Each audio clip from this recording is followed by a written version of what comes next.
So when I was 5 or 6 years old, I remember walking to the garage one day and there's this big book that had a image of a bunch of movie characters on it, and it was called No Strings Attached.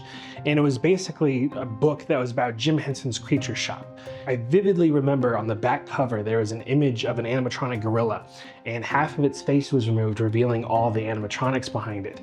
And that really stuck with me. So when we write our scripts, we write, comes to mind, we do the first draft, and then we start figuring out how we can scale it back to actually afford it.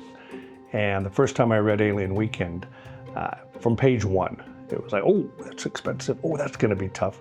How are we gonna pull that off? And every time I'd bring this up to Taylor, he's like, no, don't worry, I got it. I got it. Don't worry. The spaceship, I got it. The alien thing that's gonna come down, I got it. Little alien dude, I got it.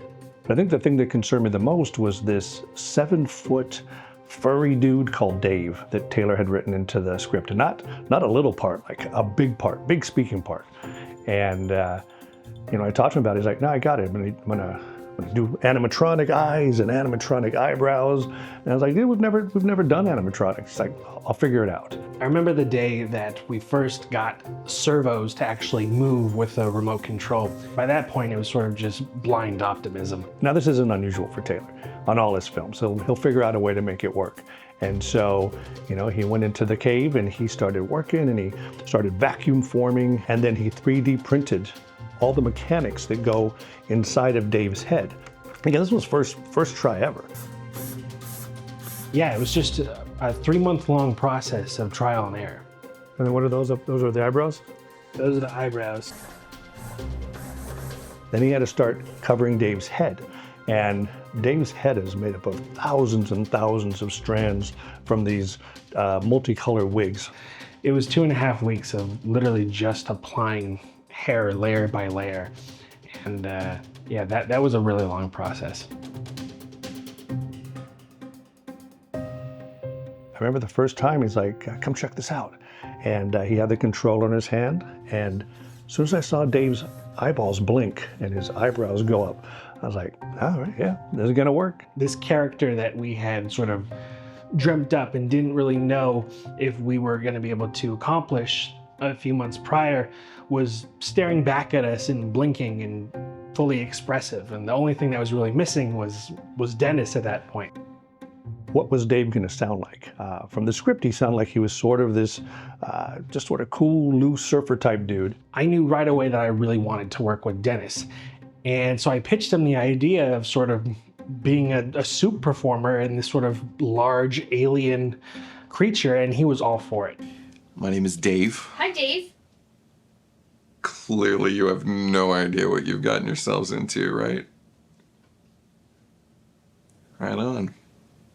I I didn't really anticipate how difficult it was gonna be to shoot with the Dave costume. Literally everyone's watching you. The first day that we actually shot with Dennis in the costume was a scene where he was gonna have to do a bunch of action stuff, and we realized within 5 seconds that it is extremely difficult to act in that costume, yet alone see. So that entire filming process with Dave was really touch and go at first, figuring out what the limitations were with the costume and sort of what Dennis was able to do and what the other actors who were portraying Dave were able to do in the costume. Dennis played Dave for the most of principal photography, and then he had to leave to go do another project. Dennis really is the one who brought all the character to Dave, and everybody else sort of had to match the body movements when Dennis was not on set. Can I say that I was in the Dave costume or no? Okay, so the funniest scene so far kind of has been last night in the Dave costume, because I didn't hear a single word of the lines you guys were giving me. And so they were telling me what lines to say, and I was just not saying them correctly. It was just a big sloth man going, blah, blah, blah, blah, blah. You have the head on, you hear nothing, because sometimes the eyes are moving, and so it's kind of just like, Sean probably had the most amount of screen time as in the Dave costume out of any of the other people who played Dave. Sean did a great job of actually matching what Dennis did. He really sort of managed to match Dennis's sort of swagger and just floppy vibe that Dave has. One thing I learned from working with Taylor is when he writes it, he's not thinking, how can I scale this back? When he writes it, he's already thinking of, how can I actually pull this off? And when you see this film, every special effect, every miniature, every spaceship, everything you see was created by Taylor. And I think it just goes to show, when Taylor puts his mind to something, he's going to figure out a way to bring it to the screen, no matter what budget he has. Clearly, you have no idea what you've gotten yourselves into, right?